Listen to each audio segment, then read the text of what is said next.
Bonjour à tous. Bonjour. Alors, comment ça va? Ben, ça va bien. Bon, comme On toujours. est à fond. Ouais. Ouais. Ok. Alors, aujourd'hui, on parle de quoi? Eh ben, aujourd'hui, donc, on a prévu trois sujets, donc, dont un qui se déroulera pas ici. Et oui, parce qu'on tourne en extérieur. Oula. Et oui, oui, oui, tout à fait. Donc en fait, un sujet jeu, donc bien sûr jeu vidéo, hein, pas jeu de société.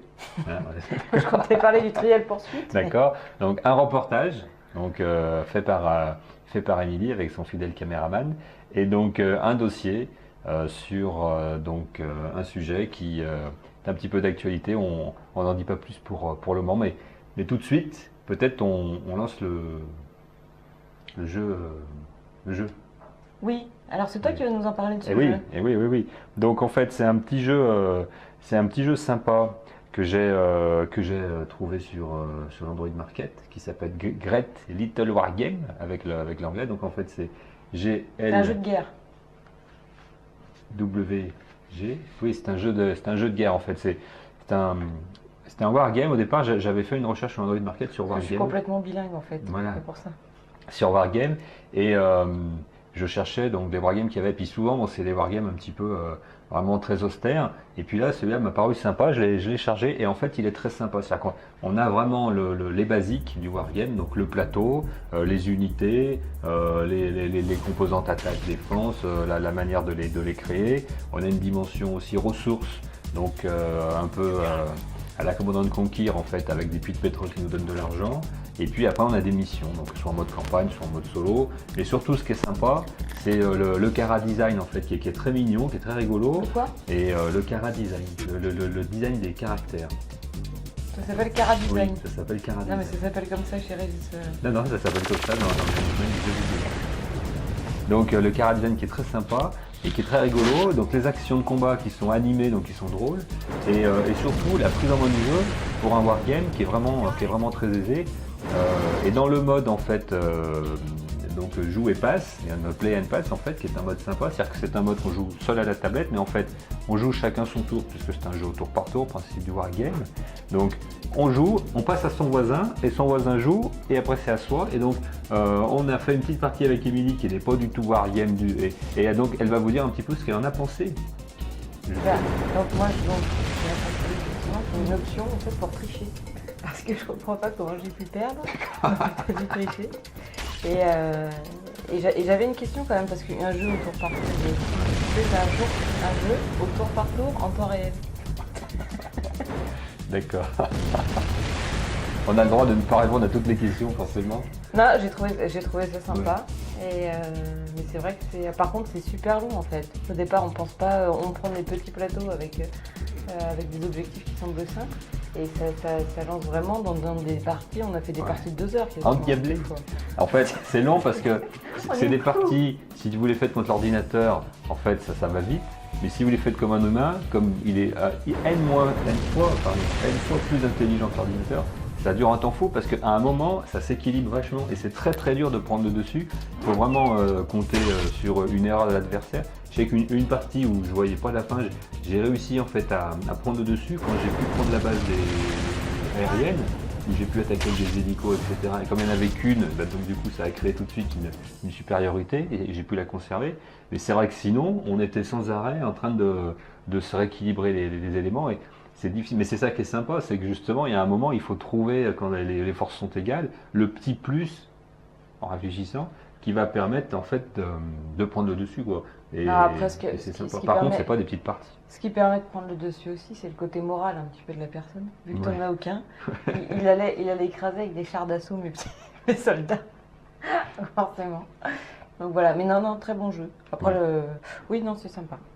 Voilà, donc on voulait le faire partager. On a fait un article dessus sur XY, donc allez le lire aussi si vous voulez, vous aurez plus d'informations détaillées avec les images. C'est vraiment un jeu très sympa et on peut y jouer très longtemps puisque à deux, seul, en campagne, en mission, il y a plein de modes. J'ai toujours pas terminé de m'y amuser, donc vraiment bien, bravo. Deuxième sujet, donc on va lancer le reportage d'Émilie. Donc c'est le reportage en fait sur la société Shugulu Game. dont on a parlé un petit peu dans l'épisode précédent, notamment avec le jeu Rolling Jump. Donc vous avez promis une interview en extérieur.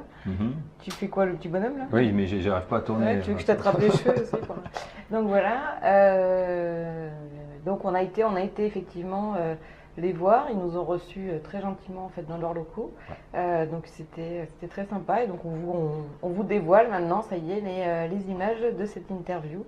Donc juste pour un petit rappel en fait, Chougulu Games, c'est une société qui a été créée en 2006. Voilà, je vais dire 2005, mais non, c'est 2006. Par quelqu'un qui s'appelle Gilles Bellefontaine et dont vous verrez l'interview parce que j'ai eu l'immense privilège de l'interviewer. Donc voilà, on va la voir tout à l'heure. Et puis, là, il est très mignon. Et puis, que d'émotion. J'en étais toute retournée.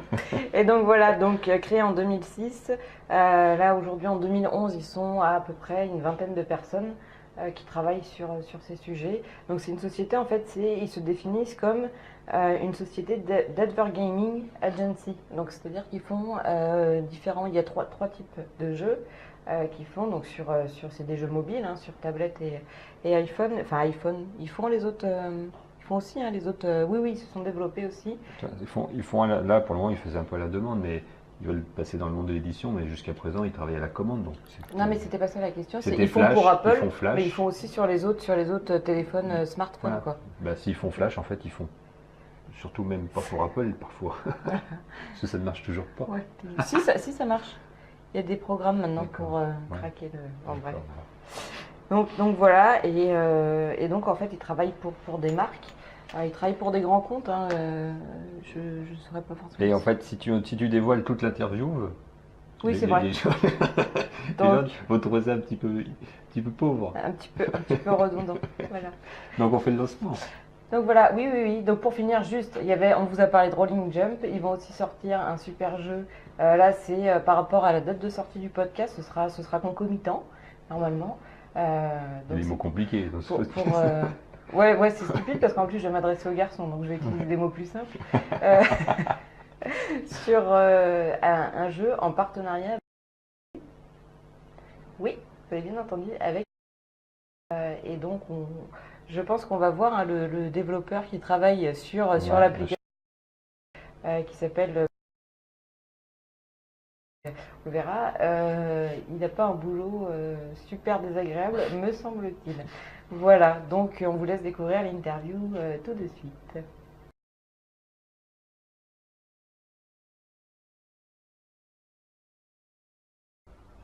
Alors, bonjour Gilles. Bonjour.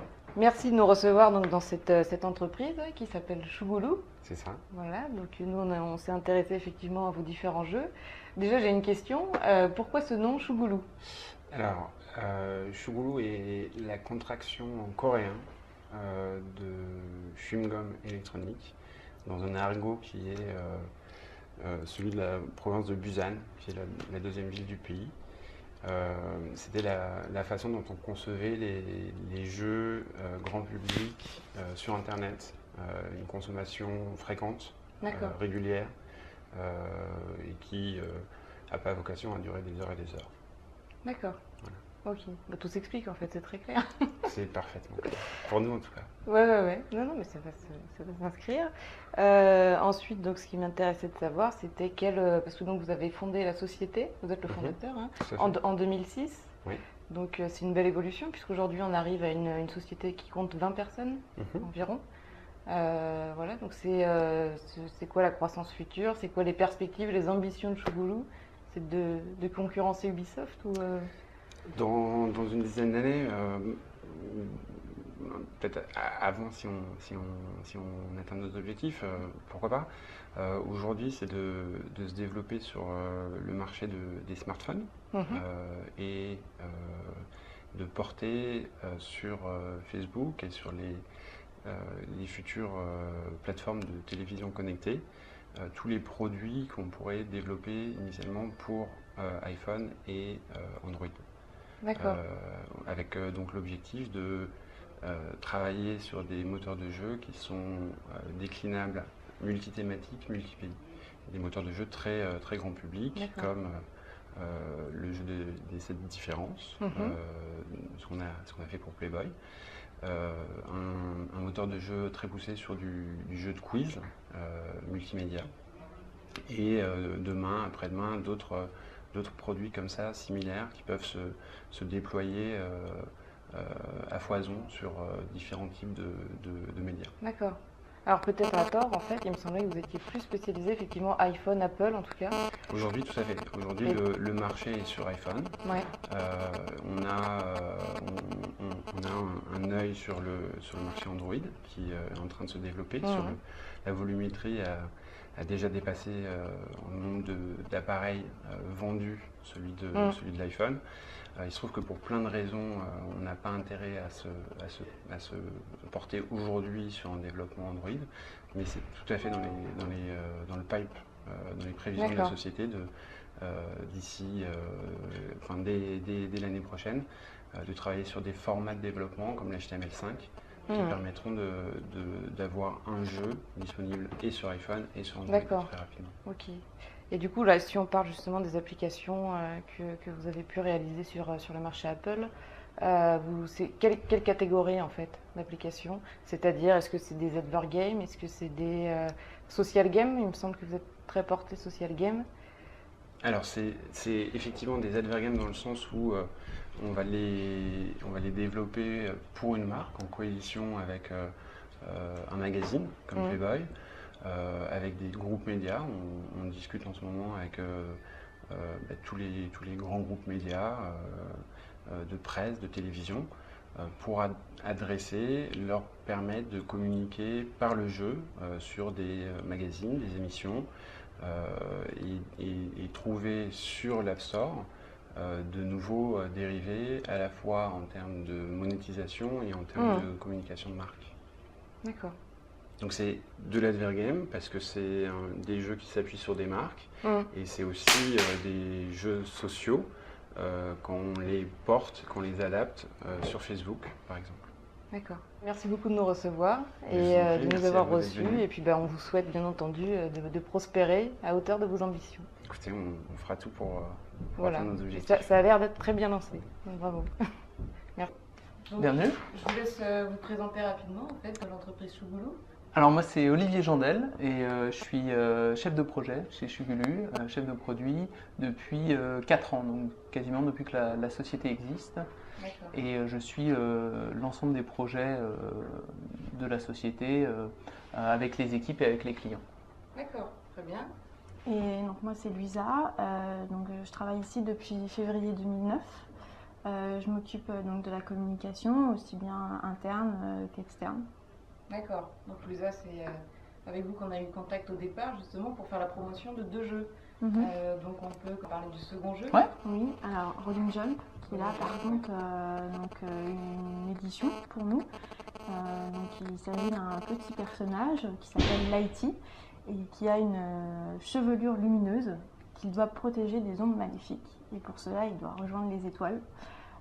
Voilà, et bon, pour cela, il a un parcours à faire au milieu d'un arc-en-ciel. Voilà. Donc les arcs-en-ciel, en fait, chaque couleur est assimilée à un niveau du jeu. Et donc pour rejoindre les étoiles, il doit traverser des roues qui tournent, pas toujours dans le même sens, qui n'ont pas toujours la même taille. Donc voilà, et en gros, il doit à chaque fois, s'il en atteint à chaque fois une différente, le score se multiplie. Voilà, et si par contre il retombe, le score retombe également. D'accord. Donc là vraiment le but c'est d'aller le plus loin possible. Dans le jeu il n'y a pas de fin, c'est un jeu sans fin. C'est un one click game. Ouais, et donc on peut toujours améliorer son score et ça devient de plus en plus difficile à mesure qu'on avance dans le jeu et donc on est tout le temps rattrapé de plus en plus rapidement par les ennemis. Donc le but c'est vraiment de s'améliorer et de faire un score, le meilleur score possible par rapport aux autres joueurs bien sûr, puisqu'il y a une comparaison de score. Et il y a 2 versions. Il y a une version gratuite qui est limitée dans le score, donc qui permet de prendre en main le jeu et puis de se prendre au jeu.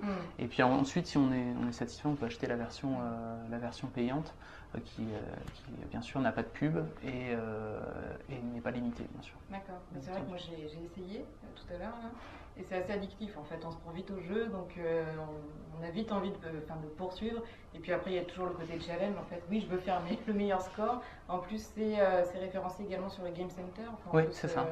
On peut se se comparer. challenge après avec son groupe d'amis et puis avec tous les autres qui sont sur le Game Center. C'est vraiment le principe, on a voulu faire un jeu très très simple pour que tout le monde puisse le prendre en main et comprendre en l'espace de 10 secondes comment on y joue et pouvoir s'améliorer donc très facilement. Donc c'était vraiment le but du jeu et c'est le premier jeu qu'on développe et qu'on édite chez Shugulu. D'accord. En propre. Ok. Donc c'est un projet qui me tient à cœur Ouais, particulièrement. qui a l'air super réussi en tout cas. Moi, pour l'avoir essayé, il est très plaisant. Ah, merci. Donc, et ces deux jeux, du coup, en date de sortie, sont prévus pour la même date de sortie apparemment? Oui. Quasiment, ouais, normalement. Rolling Jump, il est prêt. Ouais. On va ajouter, donc les deux versions sont validées, on va ajouter une petite fonctionnalité pour permettre des autopromotions entre différents partenaires dans notre jeu, mais le jeu est prêt à sortir quand on le souhaite. Ok. Ensuite, si on évoque un petit peu le modèle économique de Shugulu, parce que vous avez quand même beaucoup de vos applications, notamment Blind Test, qui est, comme on l'a dit, votre bébé, qui sont gratuites. Donc moi je me dis c'est super, c'est gratuit, moi j'en profite. C'est gratuit mais pas complètement. Donc si vous voulez nous en dire un peu plus. Oui, ça s'appelle en fait un modèle freemium. Donc c'est Blind Test par exemple, qui est un jeu qu'on a sorti il y a un peu plus d'un an maintenant. C'est donc un jeu gratuit avec des achats intégrés. Donc des playlists d'une centaine de musiques qui sont à 1,59 ou 0,79 suivant les promotions. Donc en fait, à quoi sert ce modèle? Déjà à rentabiliser nos projets. Voilà, parce qu'un projet comme Blind Test, par exemple, donc il y a de la gestion de projet, du développement, il y a aussi des droits musicaux, par exemple, donc à rentabiliser.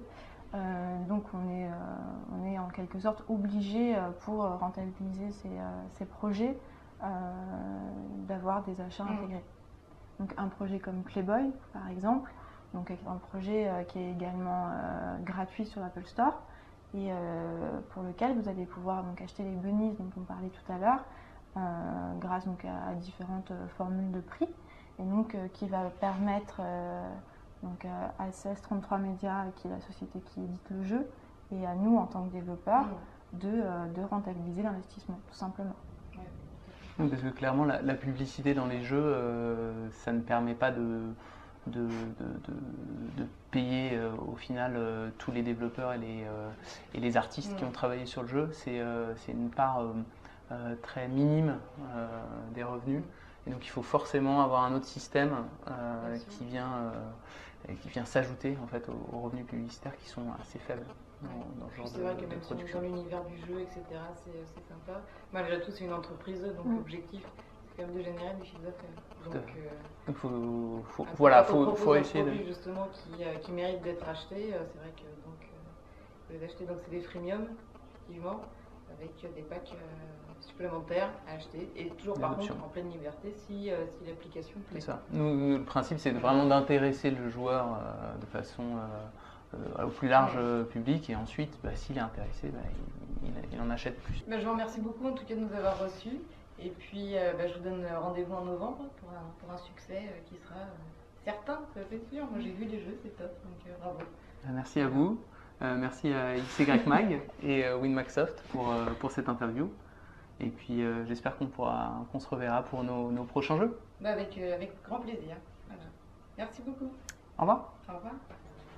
Et voilà. Alors, donc, Gilles Bellefontaine, les filles, hein. Donc voilà, donc on a vu un petit peu qui était Shugulu Game, pourquoi ça s'appelait Shugulu Game. Nous on a trouvé ça très très sympa, on a trouvé toute l'équipe vraiment très sympa. On remercie Louisa et puis tout le monde qui nous a reçus. Et puis voilà, on vous invite vraiment en tout cas à télécharger ces deux jeux qui sont vraiment des jeux très très sympas. Voilà. On peut passer au sujet suivant ? Tout à fait. Donc, un petit dossier. Ouais. Un dossicier. Pourquoi petit parce qu'on va le faire concis et percutant comme d'habitude. Voilà, tout à fait. Donc, un dossier. Alors, en fait, l'idée du dossier, elle nous est venue assez bizarrement, c'est-à-dire qu'au départ, il y a quelques semaines, là, on a lu un article qui disait que en 2040, donc c'est pas demain, mais c'est bientôt quand même, il y aurait plus de journaux papier. Et c'est le président de l'Office national, l'Office mondial de la propriété intellectuelle qui a fait cette déclaration. Et c'est important que cette déclaration, que c'est lui qui l'ait faite, parce que ça veut vraiment dire que les plus hautes instances qui réfléchissent sur ces sujets ont elles-mêmes intégré l'idée que c'était fini le papier, en tout cas pour ce domaine-là.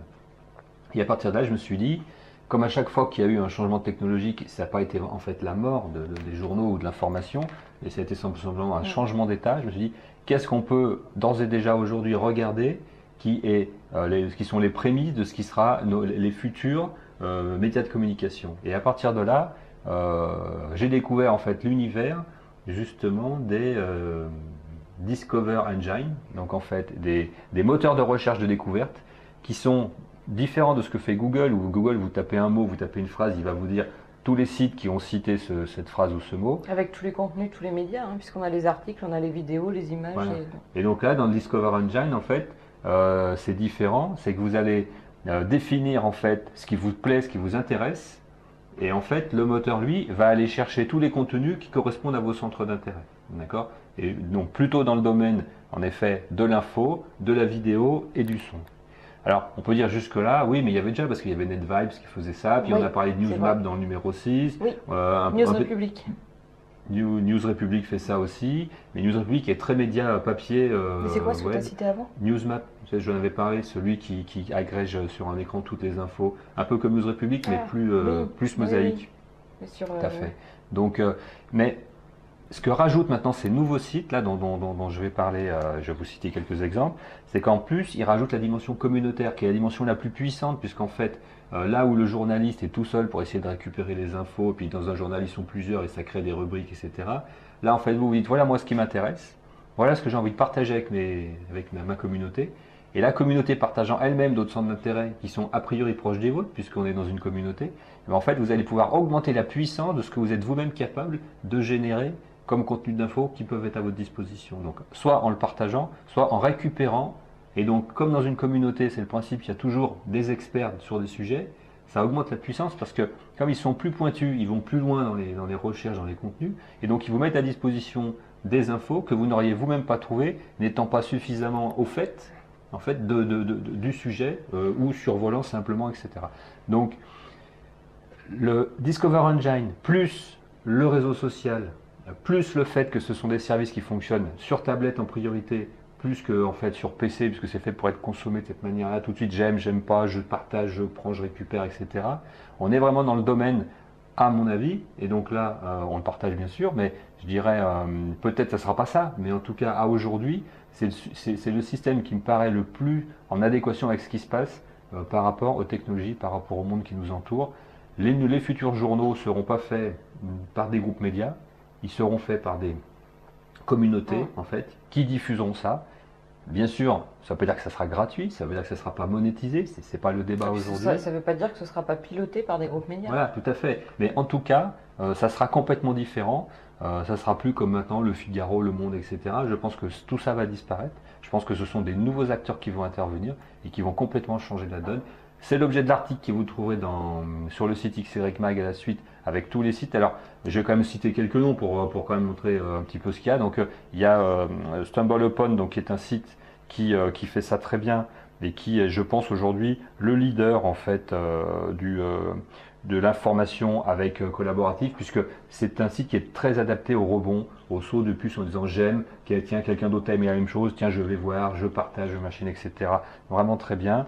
Et puis Channel Caster, en fait, Channel Caster, pardon, pas Coaster, parce que Coaster c'est pas le même mot. Donc Channel Caster, qui est vraiment le même genre, donc très lui orienté justement, agrégation de médias, partage, hein, et vraiment c'est un petit peu là, plus comme News Republic, etc., mais vraiment dans l'immersion communautaire, hein, ce qui est différent de ces News Republic, c'est pas communautaire. On peut partager des choses avec son Twitter, mais c'est pas communautaire dans sa conception. On peut partager, voilà. Mais oui, hein, donc c'est très différent. Voilà un petit peu ce que je voulais vous présenter dans notre dossier. On va en rester là. Je vous renvoie sur le site pour avoir toutes les infos sur les autres méthodes en fait utilisées pour faire du Discover Channel. Alors, si quand même peut-être une petite méthode que j'ai pas citée, Eh ben, dis-nous. qui est nouvelle, c'est les like it en fait. Ah, j'étais inquiète, franchement, Voilà. j'étais inquiète. Ouais, mais je J'ai vais cru le que tu faire parce n'allais que pas non, en mais parler. j'ai vu que j'avais encore un peu le temps. Donc, au niveau des like it, qu'est-ce que c'est? C'est une autre méthode, et la méthode par agrégation un peu que j'ai citée là. Ouais. Et puis la méthode par like it, c'est de dire j'aime un site et je vais pouvoir en un bouton avoir la liste de tous les sites qui sont similaires. C'est-à-dire soit parce qu'ils parlent à peu près des mêmes choses, soit qu'ils sont construits par la même logique, soit parce qu'ils utilisent les mêmes critères sémantiques, soit parce qu'ils ont les mêmes critères thématiques. Et donc, parfois, j'ai trouvé un site qui m'intéresse, mais je ne connais pas tous les autres sites qui traitent du même thème. Et ben, en appuyant sur ce bouton, je vais pouvoir avoir tout de suite tous les contenus qui parlent. Et c'est super pour découvrir en fait des sites que Google ne nous aurait pas donné parce que peut-être que jusqu'avec un Par mot, manque de il ne serait pas référencement, sorti. Voilà, parce que l'algorithme utilisé n'est pas du tout le même. Voilà. Donc c'était important, donc j'en parle aussi dans l'article. Très important de voir qu'il y a deux méthodes qui sont très différentes. Après, comment vont-elles fusionner, je ne sais pas. Ce que je sais, c'est que pour certains, donc, dont je cite là les références dans l'article, notamment celui qui s'appelle Similar Pages, donc il existe en plugin Firefox, c'est-à-dire que vous lancez une recherche Google, vous appuyez sur le bouton, et dans la recherche Google, il vous donne tous les sites qui sont également identiques, ce que Google ne fait pas en fait quand vous lancez une recherche. Donc ça, c'est vraiment une dimension supplémentaire que vous pouvez intégrer même dans le navigateur, même dans Google. Vraiment très bien. Voilà. Super. Très beau Bon. dossier. Eh ben, merci. J'ai pas mal travaillé parce que c'était un sujet nouveau même pour moi. Je n'avais pas du tout exploré ça avant. Donc, Super. Bravo. voilà. T'as un bon De point. rien. Bah, c'est gentil. Je reviendrai la semaine prochaine. Et voilà, c'est le temps de revenir. Voilà. Ok. Bien. Bon, merci beaucoup. Ben, de merci rien. à tous. Et puis À on bientôt. vous dit à bientôt. Au revoir. Au revoir.